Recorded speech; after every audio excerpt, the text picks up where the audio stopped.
Welcome back, everyone. Going into hour 3 here, and we're headed for a lunch date, or we're going back to Berg. I'm not sure. Yeah. I mean, unless Berg has rejected the scene that he could have had. So I think he's probably just at home fucking jerking it. Hey now, okay?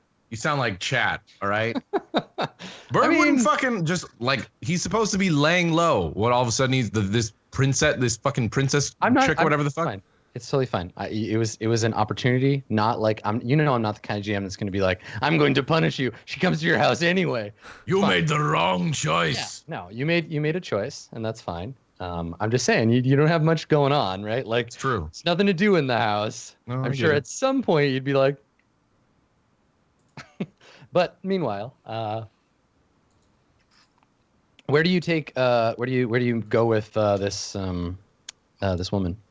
I guess you find out her name, but where do you end up? Where do we cut? What's the scene cut to? Does the old man's tea shop serve tea? No, that we- it's not a tea shop. It's a like tea cellar. I think I just start leading her back to the house. Okay, sure. Her name is Absolver Sadira. Her name is Sadira, and so she walks with you through the town, and she nods to lots of people. Lots of people recognize her. Some people wave and smile. Some people like look away uncomfortably, and so she heads along through town with you. Yeah. Did we get all the way back to the house? I think when you you get closer to the cradle. Devil's Cradle? Yeah. What do you do? You say anything to prepare her that that's where you're headed, or do you just let her realize where you're going? I don't say anything. I'm just leading Do you- her by her hand. Do you think we should take her to the tea shop right next to the cradle, which is where Grasping Hands is at? He's always there. Like the part outside of it, so we just talk further there instead of the house. Let's take let's take this literal judge, down into Crime Town, and then we'll take her to this organized crime boss's tea house. That'll go great for everybody. I mean, It'll make a statement. It'll be making a statement. I think to play out the game instead of kind of changing it. I'm still planning on taking her to the house, but if you have other ideas, feel free to introduce them. It's just I worry about Berg is right here in this house here. Oh, I Right totally here. understand. I Yeah. totally get what you're saying. Feel free to introduce it into the scene. Okay. So I guess as you get closer to the neighborhood, she gives you a look as you're on. She says, "You are staying in Devil's Cradle." Yes, we've made some unusual friends here. They've invited us to stay here. She nods and she says, "Grasping Hands is a devout man." Very choice. devout in Yeah, his she's like, she religion. nods and she's like, "Good choice in friends." Okay. Well, she doesn't seem up like instantly like, oh hell no, I'm not going in there. Then Yeah. No, so you head into the neighborhood. She says, "I haven't been here in years. I'm so busy with the temple. I I don't get out much." And I think as you walk by, there's all these little like stalls. The bars here aren't big, right? It's like 6 to 10 chairs, usually like a single person with some bottles behind them. And as you walk by a bar, it's the afternoon, so mostly it's like food and stuff. But as you walk by a bar, someone shouts. Someone's like, "Sadira, Absolver Sadira," and she stops and looks. And there's an old man kind of like leaned over the bar, like waving, and she waves back and looks at you like, "Do you mind? Can I, like, are we in a hurry?" you can say hi. It's fine. She says, "Come with me," and she walks over and she sees him, and she's like, "It's been ages. How are you?" And he like climbs over his bar and like hugs her. She like pats him on the back, and they start reminiscing. Like he's like, "I've been so busy. I can't come see you. Thank you. The advice you gave me. I've started a business." And he's like pouring like drinks on the bar for all of you, and he says it's so good to see you, and she takes the drink and takes a sip, and she says, "Yes, I've just met these some new friends. We're taking a walk through the neighborhood. It's nice to see you too, Chew." And old man Chew is just like nodding and like he's so happy to see her. And she like is sipping at her drink. And what do you two drink, or I don't like drink. Gail? Have you climbed up on the stool and like you're pecking at the sake in the little? No, I'm probably more closer to the roadside, less in the shop. Okay. Expecting this to just be a quick high and buy situation. I take a drink and out of respect and bow to the man and say thank you very much. Yeah. She drinks the whole thing and like sets the little wooden cup down, and she squeezes him on the shoulder, and she's like, "Be well, old man." And he says, "I'll come see you again, one more time at least." And he like winks, and she laughs and kind of heads back out into the city with you, or into the town. When she like gets back to me, I grab her hands and in the fortune teller's voice, I say, "Perhaps you're getting married?" She laughs and shakes her head, and she says, "Oh, wait, no, did they not tell you? You see, priests of judgment, we cannot marry, cannot fraternize with members of the opposite sex even. Were you not informed?" In grasping hands voice, I'll answer, "Some problems as of late." She laughs and she says, I'm just joking with you, little bird. I have a boyfriend. Come on." I lose the idea of the humor and kind of just keep turning my head, very confused about the whole situation. Then grab her hand once more and drag her off to the house. Okay. So you're in I guess either like, are you in the house? Do you just like walk in, or are you in the courtyard? Yeah, I think I open the door and gesture her in. Okay. And then like All right. wink at Azriel as a bird winks. Okay. As Azriel follows in. Yeah, so she's looking around the garden and kind of like taking in the space. And she says, "Quite placid. Very nice. It's amazing how the walls keep out the sound of the district. Does it get very loud at night?" I kind of just ignore her talking to me, and I go and waddle off to find Berg and leave Azrael and her at the courtyard. Yes, they sin rather loudly around here. She laughs and she says, "Well, if you're going to accumulate karma, you might as well enjoy it, don't you think?" Fair enough. Gale, why have you brought us here? Well, I've waddled off to find he's Berg. waddled off. Oh, Yeah. okay. Yeah, maybe you like turn back to look for me, and you see me about 20 feet in the distance as you say that. Where are you walking towards, or are Towards you just Berg. walking I'm away? going to get Berg in the house. Oh, And so she looks at him, at the Kenku waddling away, and she looks at you and looks around kind of like suspiciously, and she says, "I'm beginning." Did you introduce yourself, or you're just letting her call you Tianchi? yeah, we never gave her our names. So Okay, so she says, "I'm beginning to think, Tianchi, that I'm being set up." By a member of heaven? How dare you? She takes a half step closer to you, and she says, "No, by your friend inside, bringing me here to this place, leaving the two of us alone."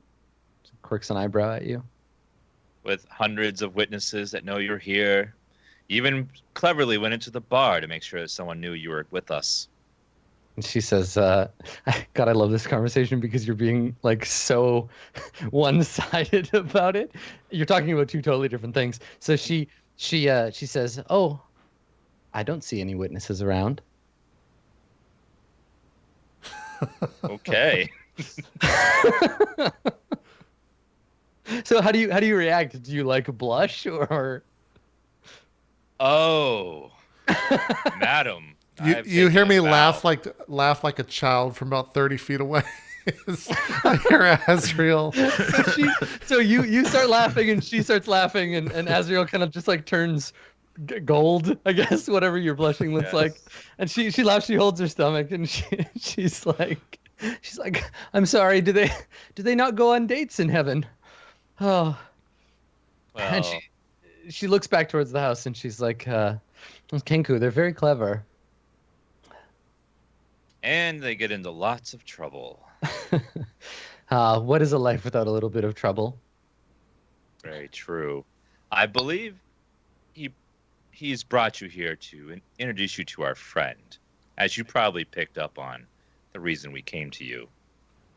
She nods, and she says, before I meet him, I have to tell you I may not be able to help you. I may not want to. As I said before, if your friend is bound by one of these shackles, there is a reason handed down by heaven. The bracers cannot simply attach to an innocent person. There are rules. Well, rules on the magic side or the mortal side? They are one and the same where I'm from, Tianxi. Magic comes from heaven through our bodies. Magic is everywhere here, as it is in heaven. It just works a little differently. And I think when she says that, that's when the door opens. So, like, did you go, Gail? Did you go to get Berg? Yeah, I left to get Berg. Yeah. So I would assume I just kind of burst into the house. Berg, what are you doing when I walk in? Yes, Berg. What are you up to? You see. Okay, so you see Berg over by the table, and he's trying to drink a glass of water, but he keeps coughing it up on the floor. Yeah. You can try to tell him. Berg is he's you walk in and he's just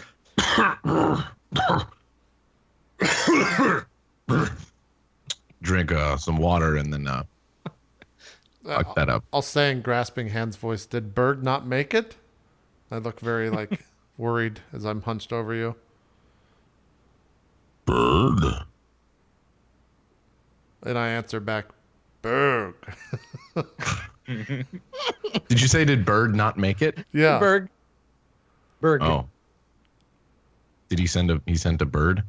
No, Berg. Berg, B-E-R-G, as in your name. I'm referring to you in the third person instead of addressing you 100% because I only have one line from grasping hands with your name in it. And you're coughing and seem as if you're in peril. Yes. I fill the cup up with water, hand it to you, and grasping hands voice say, hold on to that, and then grab your bracer with complete disdain for the fact that you're attached to it and start dragging you out to the courtyard. Dragging me? Yeah, I mean, I'm Leading me, forcibly moving you to the courtyard by way of grabbing the bracer on your wrist. You know I can walk this. What do you? Why? In the mind guard's voice, I say, do not lie to us, and then just keep saying more lies as I'm dragging you out. Okay. So that's when the door opens and Gale and Berg emerge into the courtyard.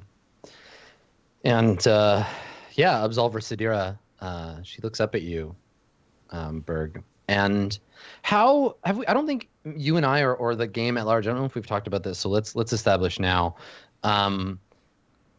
How are half-orcs treated in the Court of Wands? Like, whether Berg knows this or not, I don't care. I'm asking you, like, Berg, what do you think? Because the Court of Wands, they tend to be generally like less adherent to like social strictures. Like in another kingdom, in the Court of Coins, maybe, we all know you don't deal with demons, right? The servants of the Mara, they're bad, and we stay away from them no matter what.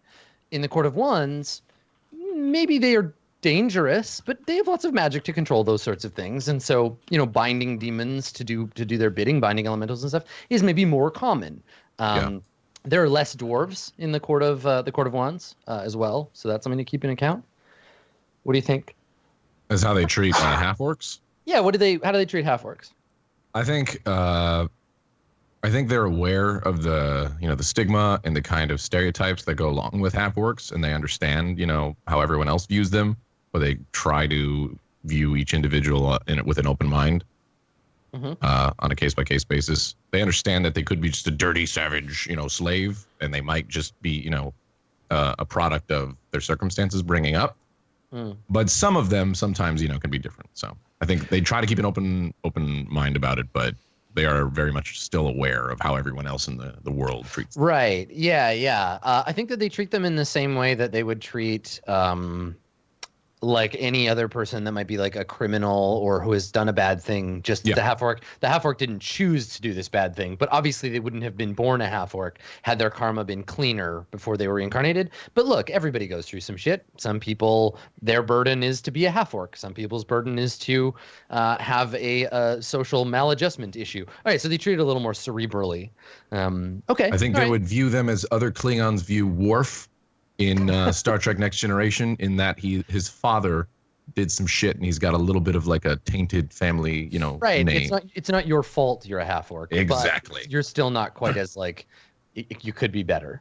Yeah. Maybe in a past life you were an actual orc. You're on your way. Mm-hmm. Okay. So she sees you, looks you in the eye, acknowledges like your half orcidness, and then waits for you to explain.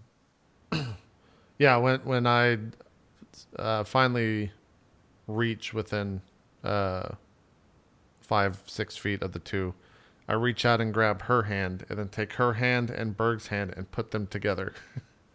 I think Berg's just like, and then kind of like step back 2 or 3 steps, and just say yes in Azrael's voice and nod my head.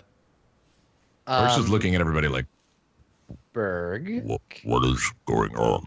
can I have you make a deception check for me? Now you're not trying to do anything on purpose. I just need a number. okay. Where's deception? What the fuck is deception? Oh, there it is.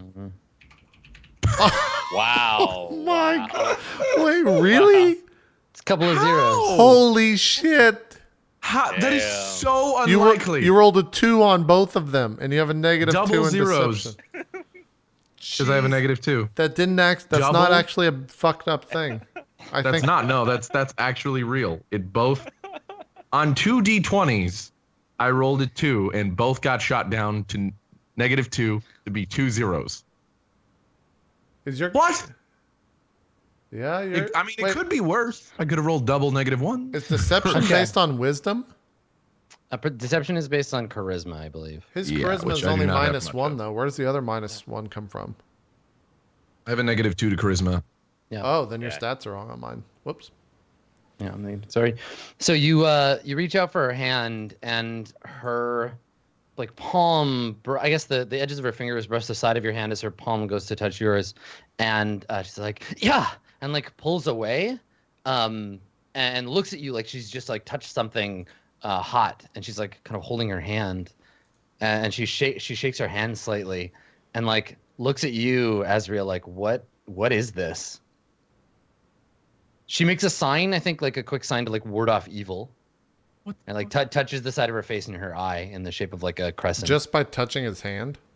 Yeah, she like pulls away from it. She's like, yeah, and like says something in court, like the language of the Court of Wands. In Azrael's voice, I say, I am always full of surprises. I then just kind of put my talon on my chin. Did you sense something? She nods. She says, do you not? What did you sense? Could you describe it? She shakes her head. Karma, terrible karma, a great black burden. She looks at you. She's like, what crime did you commit?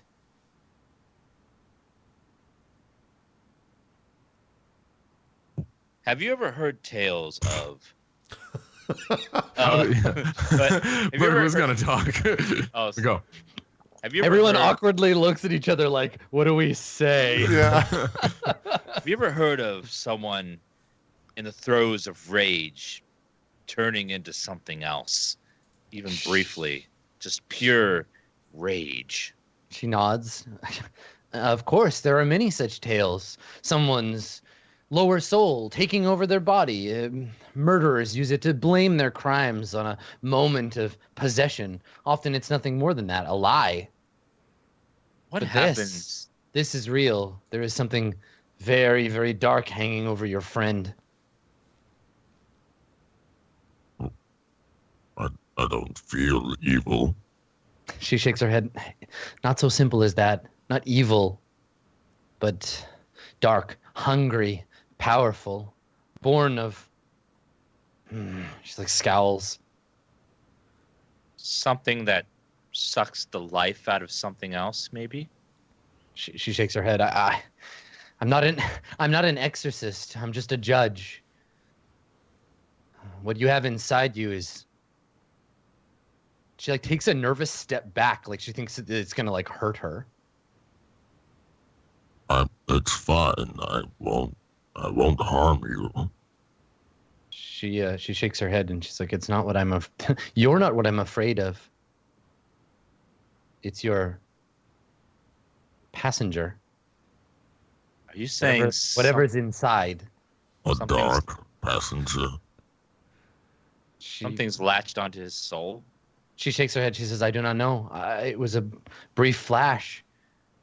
You need more powerful magic than I have at my disposal." Yeah, touch my hand again. She puts her hands back and takes a step back, like, "No, don't touch me." Well, shit.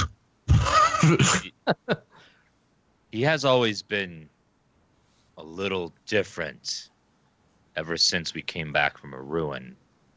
There was some presence there. It changed him. He's saying that this could have been something that latched onto him. She shakes her head. I don't know. The kind of karma that I absolve is small. Someone stealing pork bun from their neighbor's lunch. Someone hitting their child. Not this. This is a darkness that weighs more than I can carry. When you say their lower soul, is that right? She nods. Yes, the soul is of two parts, the Hun and the Po. Your Po is infected with devils or something. I recently had a very strange dream. I was in darkness, dark spirits all around me. And then I came upon a crystal thing. I became trapped in it. And then shortly after I woke up, it's all very blurry. She nods and she says, I want to be able to help you, but these things, dreams, dark omens, they're not what we deal with.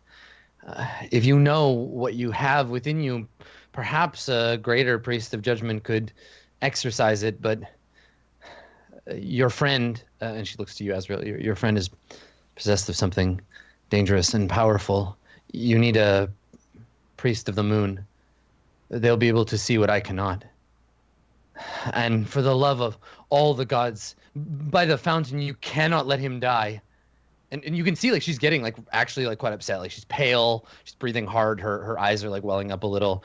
If he's to die now, the weight of this karma will take him to I cannot say more. Berg does not want to die. We Not need your yet. help. Unfortunately, he's shackled in more ways than one. As you can see his other wrist.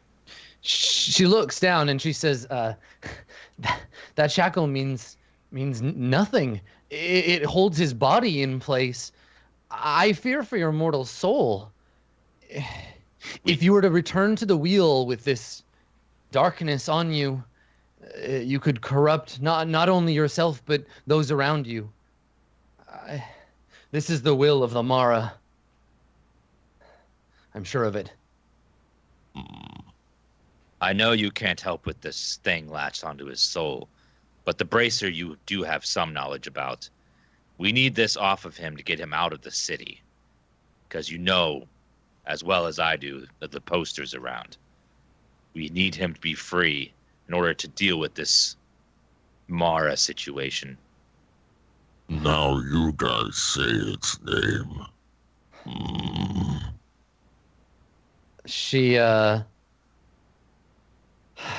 sighs and she says, I don't know. If only a touch is enough to frighten me this much, I don't know if I dare look deeper. I don't want to risk. And like she's slowly like backing away from Berg while she's talking. If you can't remove the bracer, do you know who can or how they're removed? I I, I know a bit. I have scrolls, but they're not for lay folk to look at. I could give them, and she gestures to the Kenku, but my conscience is heavy if I know that you are meaning to take it off. Your friend is shackled for a reason. That may be, but there's something greater here, as you felt it. Something more important than a judgment. Something that threatens the entire city. This is bigger than you or me. You must help us. So she she nods nervously, and you can see her thinking about it. Roll a persuasion check. 24. Okay. Damn. So she shakes her head and she says, I will give you what I have. If it is the will of the fountain, then it is the will of heaven, and so forth comes all will of the gods. I just,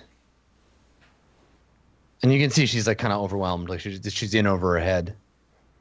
I walk over to her and put my arms in her. I'm like, it's okay. I know this is trying and hard, but it will have to go through me before I let it harm you. Walk easy knowing the fountain's protecting you. She nods, and she says, to you, Gale, come with me to the shrine. I'll give you the scrolls that I have. It's something, but I don't know how much it will help. In Azrael's voice, I say, "Is there something we can do for you?" She says,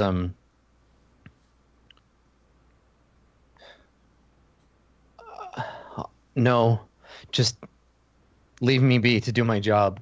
Don't, and she like looks over Berg. Don't bring that thing near the temple. Hey, I promise you we'll leave you in peace once you help us. She says, she nods and says, it's not me that I'm worried about. It's the other people. I have training to resist corruption, but she like looks around. Those with weaker wills and no training, I fear you're in exactly the right neighborhood to spread this darkness. And I think when she says that, like she finishes, we hear like the punctuated sound of like glasses clinking and like laughter on the other side of the wall. I put out my hand and put her hand on top of that and clasp her hand then with my other one and say in Azrael's voice, "You are strong, my friend." And then grab her hand with complete disdain for the rest of her body and lead her to the temple looking for the scrolls. This is like Jubilant's thing now. Yep. He's very headstrong. He knows what he wants. Okay. Yeah. All right. So the two of you leave and go to the temple. Yep. Okay. So while that's happening, what Azrael, what do you and Berg do? I have him recite to me all the dreams he's been having, and like to relay to me the snake dream, the dream about when he nearly died yesterday, and just like trying to get as many clues about what this thing is as I can. Mm-hmm. And like describe to me how he feels in combat when he takes the life of someone. What he feels physically and emotionally. Because I'm kind of concerned now that seeing how she freaked out about. And there's one thing that I despise more than anything else in this world. It's the Mara, and she brought that word into it. I mean, you can. I guess this is the thing. Like, you can search Berg for the presence of the Mara, right? You can use your paladin powers. I can sense fiends. If Mara are considered fiends, Mm-hmm. I can sense them and then what type they are. with my divine sense. Like, Mm-hmm. so I'll use that and see if I sense a fiend and what type it is. Well, yeah. So what does the ability do? What else can you find? Fiends. Celestial and Fey. Okay. Right. So you begin to like search Berg for for these things. Berg, as you're doing this, because I guess Azrael is asking you to like reflect on those feelings and tell me about what it's like when you're in your rage and stuff. What do you say? How much do you tell Azrael? Yeah, I mean, I for the sake of time, I recount, what I remember of the snake dreams, talk about the pathways and the hallway and all that, and then same thing. I talked to her about the wisps of like dark, creatures and stuff around me, and then being trapped. I think we hear him say like, When I take the life of my enemies, I don't feel happiness. Maybe for a moment's satisfaction, an extreme anger. But then it slowly fades away, and there is emptiness. So as Berg is describing these things, these feelings, and his dreams, we revisit them through the form of like a fadeaway to like a cave wall, and then the flickering of like a campfire, and cave drawings appearing on the wall, like scratched in charcoal, and they're moving as Berg talks, illustrating all of the things that Berg is saying. So we see like, a stylized Berg with a sword fighting with like a snake, and like, going through that whole thing as Berg describes his rage. And I think that as Berg is speaking, Azrael, what is remind me again what your paladin sense like feels like. How do you perceive these things? Is it sight, taste, smell, some combination of all those things? It's a combination of like just smell and just a sense of I can know exactly the location of something. I can smell and feel its presence and exactly what it is and where it is. Okay. Yeah. So what the Mara, they're a wide and varied type of creature. But they all share a similar sense. You get the same kind of synesthesia when you're exposed to them. But you sense none of that now. But there is a presence. There is something strange and confusing. Something that makes you feel like you hear like a faint ringing in your ears as Berg speaks, and you can see kind of the features of Berg's face changing as you watch. That this is your sense like talking to you. And when Berg opens his mouth, you can see in the darkness where normally you'd be able to see like his teeth and like all that, but in between you can see like a deep black darkness inside of him, dotted with green stars. As he's speaking, and his eyes kind of glow. The presence is not fiendish nor celestial, but fey in origin. And it's only there briefly as Berg speaks passionately about these things that he's feeling. Yeah. So darkness with green stars. I'll have to remember that. Mm-hmm. Okay. Wow. Berg, there's definitely something attached to your soul, something in you, some fey spirit. Adam, what exactly would you equate a fey to? Like, I was just gonna ask, does Berg like, even know what the Fae are? I know like fairies are considered fey, but like, what is a like? They basically it's not. I don't know. This is probably the first time that Azrael's ever felt that. Like, instead, like we know that it's fey, but for Azrael, it is neither celestial nor like you're like I'm gonna get those fiends. I'm gonna get in there and find some fiendish shit. And it's not the source is not the fountain. So yeah, you find this other sense, this disorienting, confusing kind of feeling. But it doesn't. Yeah, you don't have any context for it. I don't think. Okay. There's definitely something in you. Something I don't know. I haven't felt before. Yeah, and none of you. I'm looking at the list of fake creatures. You've never encountered any of these in the game before. So. Okay. We'll need to do what she said and seek out a priestess of the moon.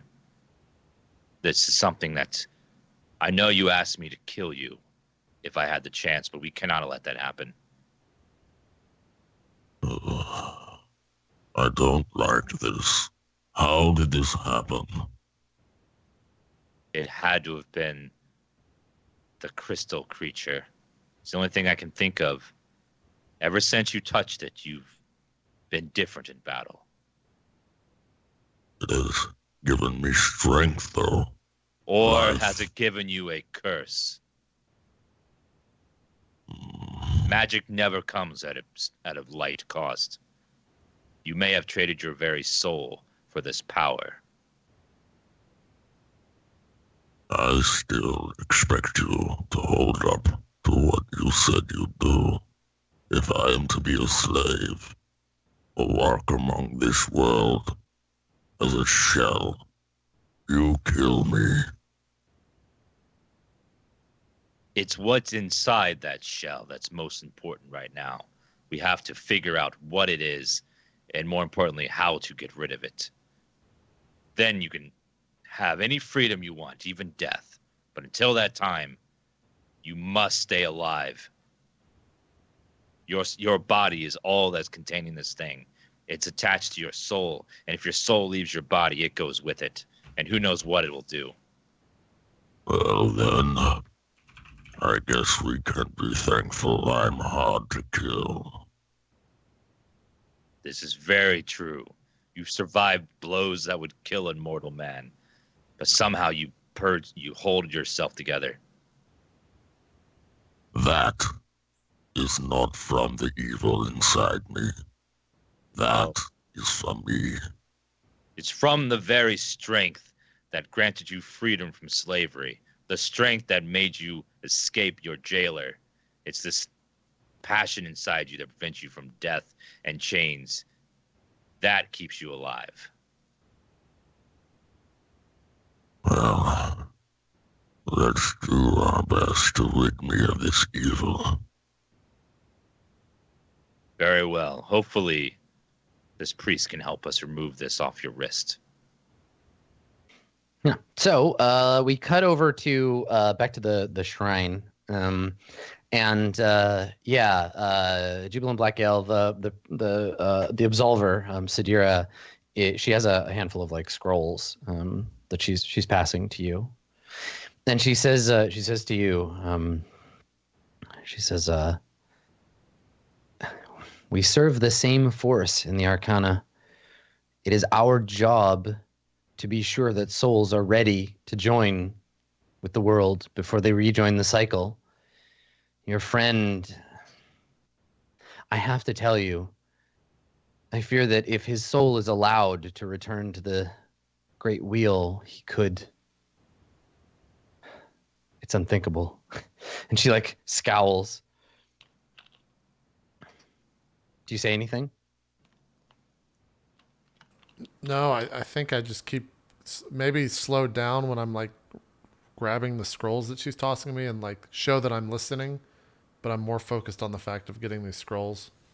She says to you, how much did they teach you of the Mara where you're from? I hold up my pincers and go about that. Chotto. Yeah. Squishy. Yeah. She says, do you know what it is that they desire? In Azrael's voice, I'll say no. She says,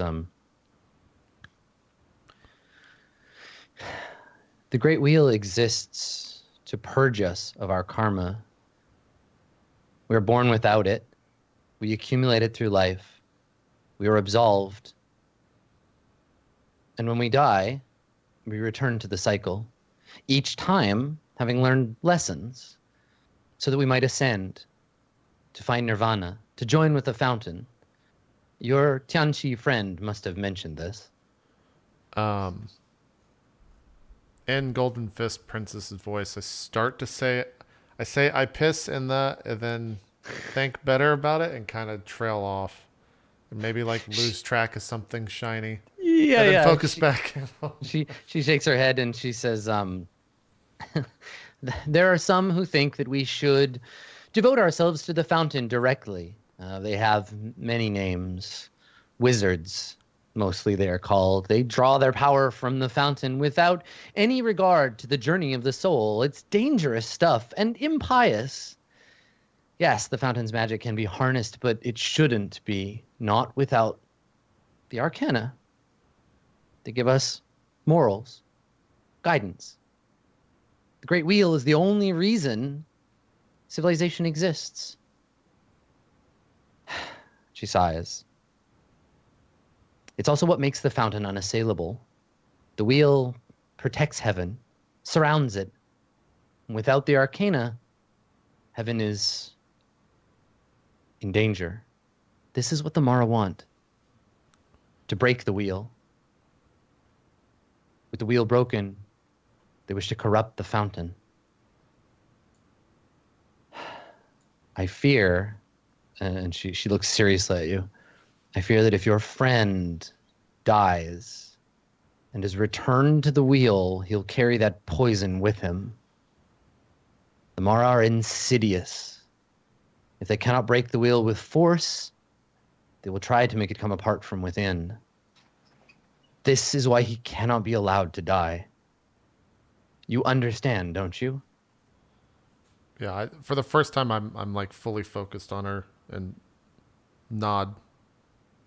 And then I think Jubilant has, in his journeys, collected a bunch of coins, and he's never really had anyone talk to him so adamantly about the religion that he obviously worships and focuses on and practices and whatnot. So I reach into my pouch and grab one of these coins and put it in her hand and clasp her hand over it.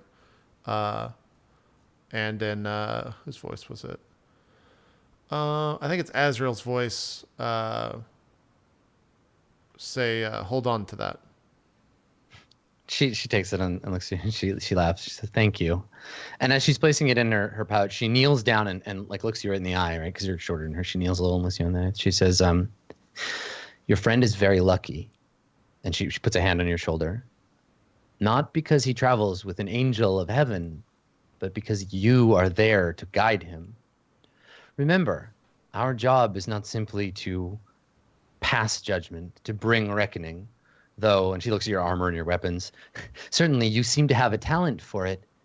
Our job is to hear the call of heaven, know the turning of the wheel, give people absolution, and make them reborn.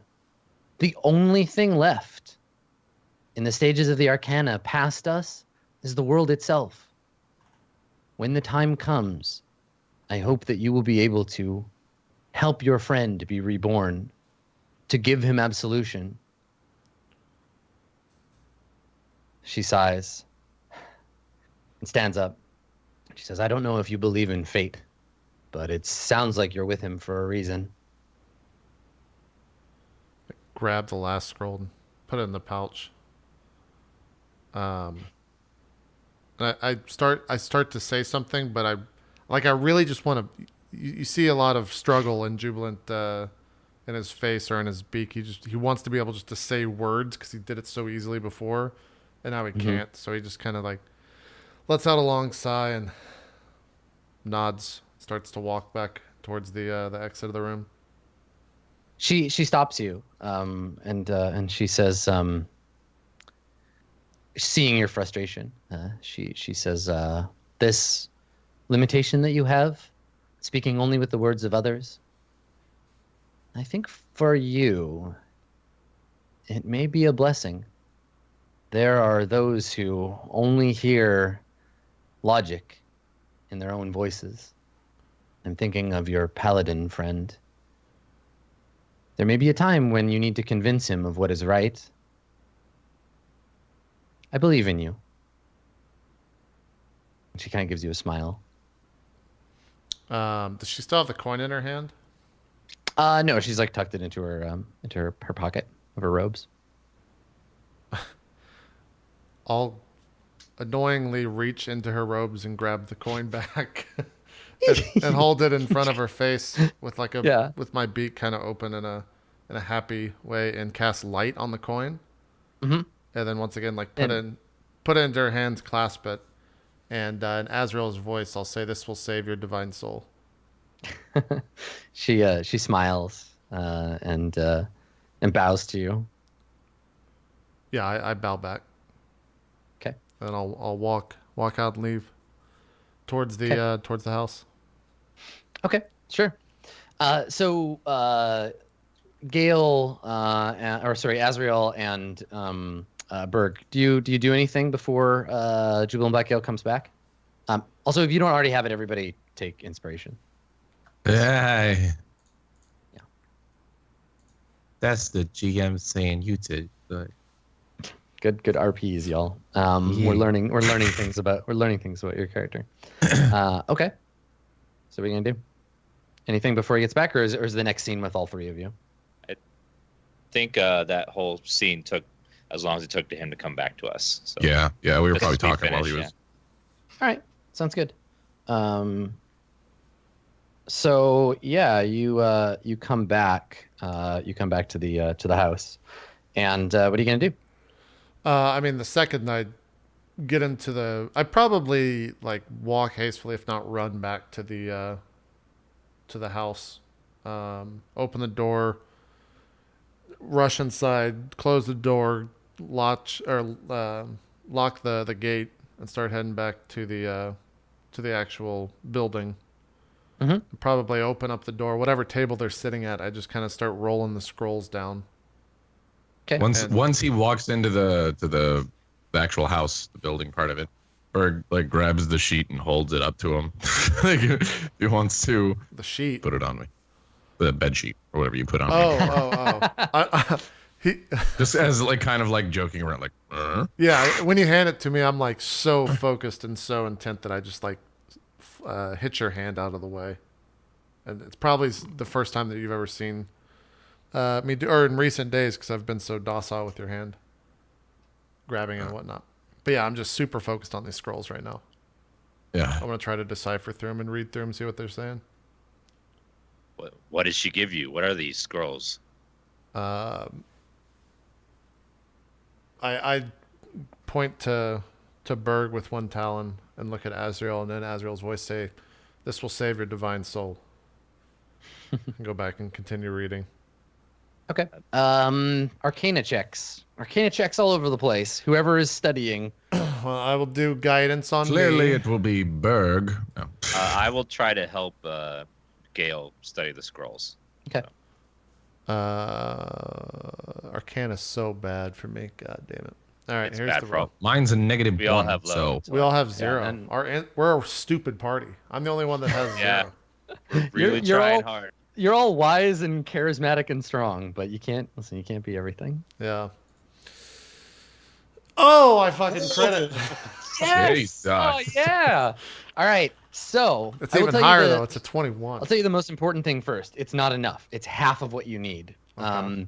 The scrolls detail the religion's rituals, many of which sound like are familiar to you because you are a cleric of judgment. They're the rituals for the denial of absolution, of the binding of karma, of like, remember I was describing before that whole "you're not done yet" thing. Yeah. So it's about imbuement. There's a ritual in which you undergo absolution, you imbue your karma into an object, and then you ritually burn or break the object. This is done at like, there's lots of different ways to do this in different rituals, but this particularly details binding one to their karma. It's a bit blasphemous, but not in the sense that it's like for the Mara. It's just sometimes you need to put the brakes on the wheel of creation and let someone work out their karma over time. So part of what powers the soul part of the bracer ritual is binding one to one's crimes, taking the things that you have done against the world, right? Like you commit a crime against the law, and committing a crime against the law is a crime against the Hierophant, and a crime against the Hierophant is a crime against all the Arcana, and it builds up bad karma. So it's taking that karma and binding you to it by way of this bracer. This is the spiritual aspect of creating the bracer. It's not specifically like, here's how to make a bracer, but it's the rituals that with enough time and study, you might be able to reverse engineer to absolve someone of their karma bound into the bracer. However, there is the more corporeal version of this. There's the Hun, the upper soul version that you need a priest of justice or the rituals of justice to perform. The actual, like, you are guilty of these crimes in the corporeal world, and as such, we bind you to slavery, right? The rituals of justice. Yeah. Okay. Quite a name. Trying to think how I could explain all that. I think we've been together long enough that you can.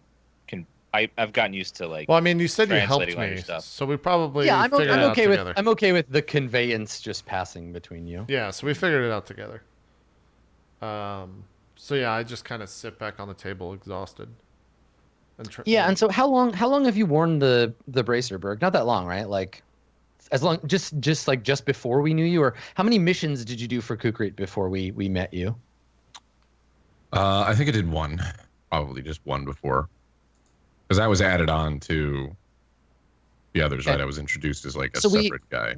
We flash back to a slightly younger, slightly less beat up Berg, and Berg is naked but concealed in the sexy parts by shadow.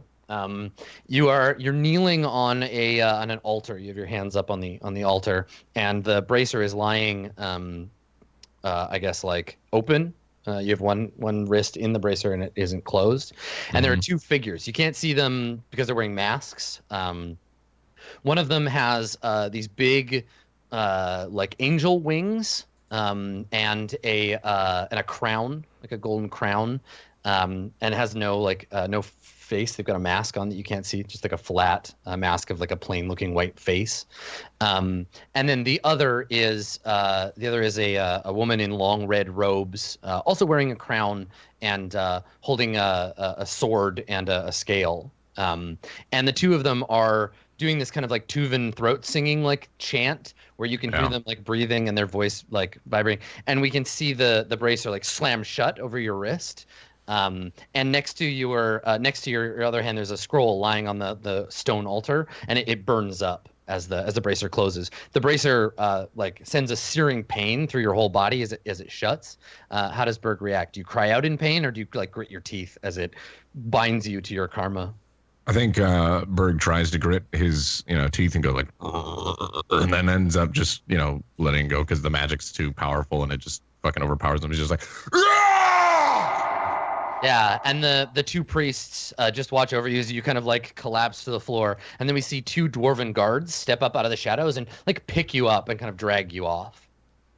And then we see, I think, the dwarf. The last thing we see is this dwarf in merchant's clothes, handing a third priest, kind of a noble looking priest, not in the ritual gear, handing him a bag of coins and like bowing, and we kind of fade out of that memory. So you're back in the room. You've got these scrolls all laid out on the table. I think night has fallen. You've taken all day to like pore over the arcana of these scrolls, and so it's become dark in the room. There are these tall red wax candles illuminating the study in a warm orange glow.